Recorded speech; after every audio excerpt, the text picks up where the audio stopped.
জানিয়ে দিব আমাদের হাতে থাকা সর্বশেষ গুরুত্বপূর্ণ আপডেট। বাংলা সংবাদ। হাসনাতকে দেখে নেবার হুমকি দিয়েছিল নিষিদ্ধ ছাত্রলীগ, বলছে এনসিপি। 2024 ও 25 সালে এসেও এই নিষিদ্ধ আওয়ামী লীগ এখনো হুমকি, ধমকি এবং খুনের জবরদস্ত দুঃসাহস দেখাচ্ছে। এই বাংলাদেশে এই নিষিদ্ধ আওয়ামী লীগের হুমকি ধমকির এত বড় কলিজার পাটা কোথায় পায় এই নিষিদ্ধ আওয়ামী লীগ? এদেরকে যেখানেই পাওয়া যাবে সেখানেই ধরে ধরে বেধড়ক শাস্তির মুখোমুখি করতে হবে, এমনটি আইন করা উচিত। বাংলাদেশের আইনে এবং পুলিশ প্রশাসনকে চতুর্মুখী সতর্কতা অবলম্বন করতে হবে, সতর্কতা অবলম্বন থাকতে হবে। এই নিষিদ্ধ আওয়ামী লীগ যেন বাংলাদেশের আনাচে কানাচে উপজেলা শহর থেকে জেলা শহরে কোনোভাবেই ঢুকতে না পারে এবং দেশকে বিশৃঙ্খলা করতে উপজেলার কেন্দ্রবিন্দুতেও যেন এরা মাথাচাড়া দিয়ে জেগে উঠতে না পারে। দর্শক, আপনি কি এ বিষয়ে একমত? তাহলে কমেন্ট বক্সে লিখে জানান। এরপর জানিয়ে দিব শাপলা চত্বরের গণহত্যার বিচার নিশ্চিত করতে হবে, বলছে ছাত্র জমিয়ত বাংলাদেশ। আরো জানিয়ে দিব জামায়াতকে ধ্বংস করে দেওয়ার সিদ্ধান্ত নিয়েছে ভারত, মারুফ কামালকে বলেছিলেন ব্যারিস্টার আব্দুর রাজ্জাক। আরো জানিয়ে দিব দিনের ভোট রাতে হওয়ার কোনো সুযোগ নেই, বলছে ময়মনসিংহে সিইসি। সর্বশেষ জানিয়ে দিব আদালতে পুলিশের সঙ্গে হাজী সেলিমের চিৎকার ও চেঁচামেচি। পাগল হয়ে গেছে পাগলা। এই পাগলা মদখোর গাঁজাখোর ঢাকার কেন্দ্রবিন্দু যে বাবুবাজার, এই বাবুবাজারকে কাঁপিয়েছে এই সেলিম। তার নামে খতিয়ে দেখলে শত শত অপরাধ এবং বিভিন্ন কর্মকাণ্ড।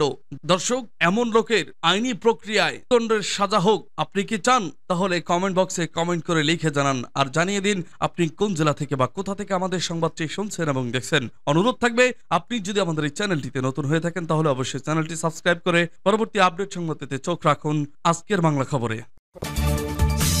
হাসনাতকে দেখে নেওয়ার হুমকি দিয়েছিল নিষিদ্ধ ছাত্রলীগ, বলছে এনসিপি। জাতীয় নাগরিক পার্টির দক্ষিণাঞ্চলের মুখ্য সংগঠক হাসনাত আব্দুল্লাহর ওপর হামলার পূর্বে সামাজিক যোগাযোগ মাধ্যমে নিষিদ্ধ ঘোষিত ফ্যাসিবাদী ছাত্র সংগঠন ছাত্রলীগের কয়েকজন নেতাকর্মী তাকে দেখে নেওয়ার এবং হামলার হুমকি দিয়েছিল বলে জানিয়েছে দলটি। রোববার মধ্যরাতে দলটির যুগ্ম সদস্য সচিব সালেউদ্দিন সেফাত স্বাক্ষরিত এক প্রেস বিজ্ঞপ্তিতে এ তথ্য জানানো হয়েছে। বিজ্ঞপ্তিতে এনসিপি জানায়, আমরা আরো উদ্বেগের সঙ্গে জানাচ্ছি, প্রেস ইনস্টিটিউট অব বাংলাদেশের ফ্যাক্ট চেক প্রতিষ্ঠান বাংলা ফ্যাক্ট এর জরিপে উঠে এসেছে যে গত 9 মাসে ছাত্র জনতার অভ্যুত্থানে জড়িত ব্যক্তি ও পরিবারের উপর 36টি হামলার ঘটনা ঘটেছে, যাতে 89 জন আহত এবং একজন শহীদ হয়েছেন। দলটি জানায়, এসব হামলাকারীদের এবং জুলাই অভ্যুত্থানের ছাত্র জনতার হত্যাকারীদের আইনের আওতায় আনতে অন্তর্বর্তীকালীন সরকারের পক্ষ থেকে তড়িৎ ও কার্যকর উদ্যোগ দেখা যাচ্ছে না। এই ঘটনাসমূহে আইন শৃঙ্খলা বাহিনীর সদস্যদের অপেশাদারত্ব এবং অবহেলার চিত্র ফুটে উঠেছে। জাতীয় নাগরিক পার্টি মনে করে জুলাই গণহত্যার দায়ে একটি ফ্যাসিবাদী দল হিসেবে আওয়ামী লীগের দলগত বিচার নিশ্চিতে গড়িমসি এবং কার্যকর পদক্ষেপ গ্রহণে ব্যর্থতাই আজকের হামলার অন্যতম মূল কারণ। এদিকে এনসিপি দক্ষিণাঞ্চলের মুখ্য সংগঠক হাসনাত আব্দুল্লাহর ওপর হামলার প্রতিবাদে এবং বিচারের দাবিতে ঢাকা মহানগর, নারায়ণগঞ্জ, গাজীপুর, বরিশাল, রাজশাহী, সিলেট, সুনামগঞ্জ, হবিগঞ্জ, কুমিল্লা, কিশোরগঞ্জ, ফরিদপুর, বগুড়া, রংপুর মহানগর, কেরানীগঞ্জ উপজেলা সহ দেশের বিভিন্ন স্থানে তাৎক্ষণিক মিছিল ও প্রতিবাদ সমাবেশ করছে এনসিপি। দলটি আগামী 24 ঘন্টার মধ্যে এই হামলার সুস্পষ্ট তদন্তপূর্বক জড়িত ব্যক্তিদের এবং জুলাই গণহত্যাকারীদের অতি দ্রুত আইনের আওতায় আনার জোর দাবি জানাচ্ছি। শাপলা চত্বরে গণহত্যার বিচার নিশ্চিত করতে হবে, বলছে ছাত্র জমিয়ত বাংলাদেশ।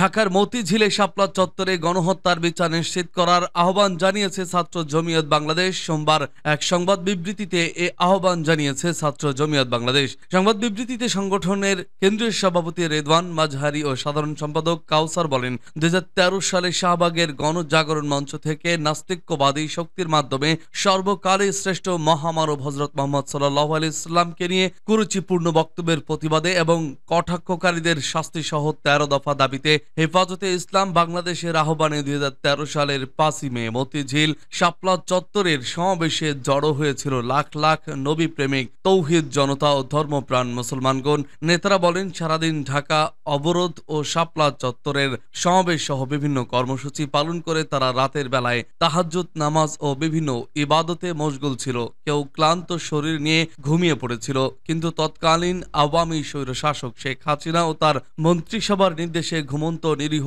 আলেম ওলামা ও নবী প্রেমিক তৌহিদি জনতার ওপর প্রশাসন এবং আওয়ামী লীগ, যুবলীগ ও ছাত্রলীগের সন্ত্রাসীরা অতর্কিত আক্রমণ করে অসংখ্য ওলামায়ে কেরাম ও তৌহিদি জনতাকে হত্যা করে বাংলাদেশের ইতিহাসে এক জঘন্য বর্বরতার সূচনা করে। তারা আরো বলেন, আমরা ছাত্র জমিয়ত বাংলাদেশের পক্ষ থেকে বর্তমান সরকারের কাছে এই হত্যাযজ্ঞের সুষ্ঠু বিচার দাবি করছি এবং সঠিক তদন্তের মাধ্যমে এই হত্যাকাণ্ডের সঙ্গে জড়িত বিগত ফ্যাসিস্ট সরকার সহ সংশ্লিষ্ট সব ঘাতককে দৃষ্টান্তমূলক শাস্তির জোর দাবি জানাচ্ছি। তাছাড়া শাপলার ঘটনাকে কেন্দ্র করে অনেক নিরপরাধ আলেমকে মিথ্যা মামলায় জর্জরিত করে গ্রেপ্তার করা হয়েছিল। জামিন পেলেও মামলা থেকে তাদেরকে পরিপূর্ণ নিষ্পত্তি আজও দেওয়া হচ্ছে না। জুলাই আগস্ট গণ অভ্যুত্থান পরবর্তী সময়ে অনেক দণ্ডপ্রাপ্ত আসামি খালাস পেলেও আলেম সমাজের সঙ্গে এখনো বৈষম্য করা হচ্ছে। আমরা সকল নিরপরাধ আলেমদের উপর চাপিয়ে দেওয়া মিথ্যা মামলাগুলোর অবিলম্বে প্রত্যাহার চাই। জামায়াতকে ধ্বংস করে দেওয়ার সিদ্ধান্ত নিয়েছে ভারত। মারুফ কামালকে বলেছিলেন ব্যারিস্টার আব্দুর রাজ্জাক।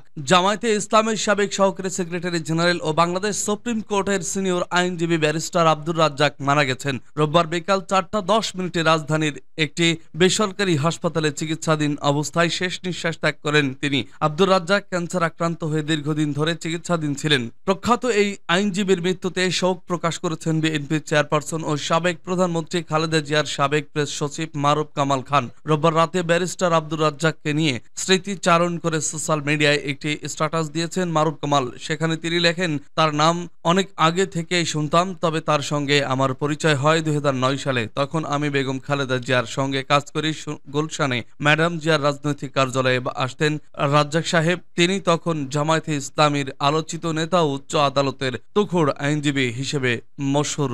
জামায়াত তখন বিএনপির নেতৃত্বাধীন রাজনৈতিক জোটের শরিক। স্যুট টাই পরা, সুবেশধারী, দীর্ঘদেহী, রিঝু মানুষ ব্যারিস্টার রাজ্জাক খুব ধীরালয়ে স্পষ্ট উচ্চারণে থেমে থেমে গুছিয়ে কথা বলতেন। তাকে নিরহংকার, নিপাট ভদ্রলোক বলে মনে হতো আমার। তার বৈশিষ্ট্যমণ্ডিত কণ্ঠস্বর এখনো কানে বাজে। মারুফ কামাল আরো বলেন, রাজ্জাক সাহেবের সঙ্গে আমার খুব অল্প স্বল্প কথা হতো, কিন্তু কেন তিনি আমাকে পছন্দ ও বিশ্বাস করে ফেলেছিলেন তা জানে না। একদিন তিনি আমাকে তার নিজের ল চেম্বারে দাওয়াত দিলেন। বললেন, একটা বিষয়ে কথা বলতে চান আমার সঙ্গে। আমি গিয়েছিলাম। তিনি স্ন্যাক্স আইটেম দিয়ে অনাড়ম্বর দুপুরের খাবারের আয়োজন করেছিলেন। আমাকে অবাক করে দিয়ে রাজ্জাক সাহেব বললেন, আপনার বুদ্ধিমত সুবিবেচনা বোধকে আমি শ্রদ্ধা করি, তাই খুব গুরুতর একটা বিষয়ে আপনার পরামর্শ চাই। ব্যারিস্টার রাজ্জাক সেদিন আমায় বলেছিলেন, বাংলাদেশের ইসলামী আন্দোলন, বিশেষ করে জামায়াতে ইসলামীকে ধ্বংস করে দেওয়ার সিদ্ধান্ত হয়েছে।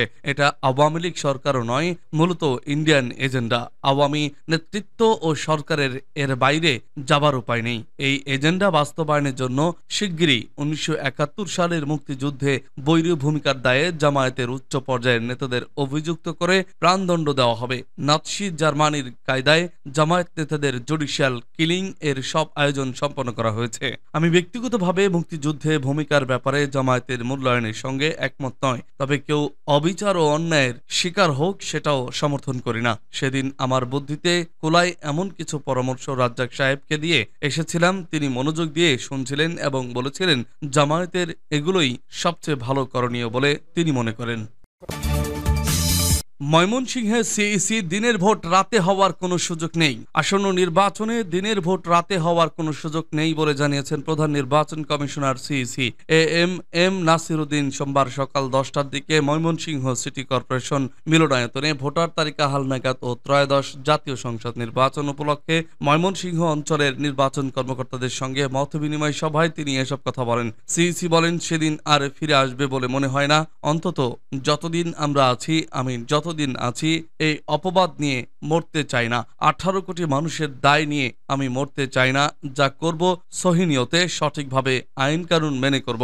বিবেকের সায় নিয়ে নিরপেক্ষভাবে কাজ করে যাচ্ছি। আঞ্চলিক নির্বাচন কর্মকর্তা শাহিনুর ইসলাম প্রামাণিকের সভাপতিত্বে 4 জেলার নির্বাচন কর্মকর্তা, অতিরিক্ত জেলা নির্বাচন কর্মকর্তা ও উপজেলা নির্বাচন কর্মকর্তাগণ সভায় উপস্থিত ছিলেন। সিইসি বলেন, আমরা সারা দেশের নির্বাচন কর্মকর্তাদের নিরপেক্ষতার জন্য শপথ করিয়েছি।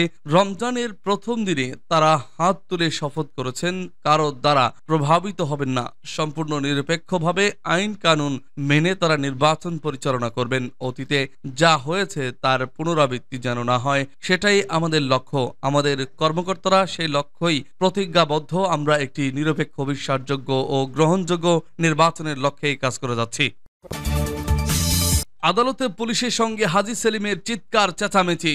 জুলাই অভ্যুত্থানে রাজধানীর শাহবাগ থানার মামলায় গ্রেপ্তার দেখানো হয়েছে ঢাকার ৭ আসনের সাবেক সংসদ সদস্য হাজী সেলিমকে। এর আগে পুলিশের সঙ্গে বিতর্কে জড়ান তিনি। সোমবার সকাল 10টা 10 মিনিটের দিকে ঢাকার সিএমএম আদালতের এজলাসে হাজী সেলিমকে গ্রেপ্তার দেখানোর জন্য হাজির করা হয়। আদালতের কাঠগড়ায় রাখা হলে হাজী সেলিমের হাতে পত্রিকার একটি পৃষ্ঠা দেখা যায়। সকাল 10:15টার দিকে এক পুলিশ সদস্য পত্রিকার পৃষ্ঠাটি তার হাত থেকে নিতে গেলে চিৎকার করে ওঠেন তিনি। পুলিশ সদস্যকে লক্ষ্য করে চিৎকার চেঁচামেচি করেন হাজী সেলিম। পরে তার আইনজীবীর মধ্যস্থতায় শান্ত হন। এরপর শুনানিতে শাহবাগ থানার এক মামলায় তাকে গ্রেপ্তার দেখানোর আবেদন মঞ্জুর করেন ঢাকার মেট্রোপলিটন ম্যাজিস্ট্রেট পার্থ ভদ্র। পরে তাকে এজলাস থেকে নামিয়ে হাজতখানার দিকে নেওয়া হয়। এখানেও পুলিশের সঙ্গে ফের চিৎকার চেঁচামেচি করেন হাজী সেলিম। পরে শান্ত হয়ে ধীরে ধীরে এজলাস থেকে নামিয়ে হাজতখানার দিকে তাকে নিয়ে হয়। এর আগে গত বছরের 2 সেপ্টেম্বর রাতে পুরান ঢাকার বংশাল এলাকা থেকে হাজী সেলিমকে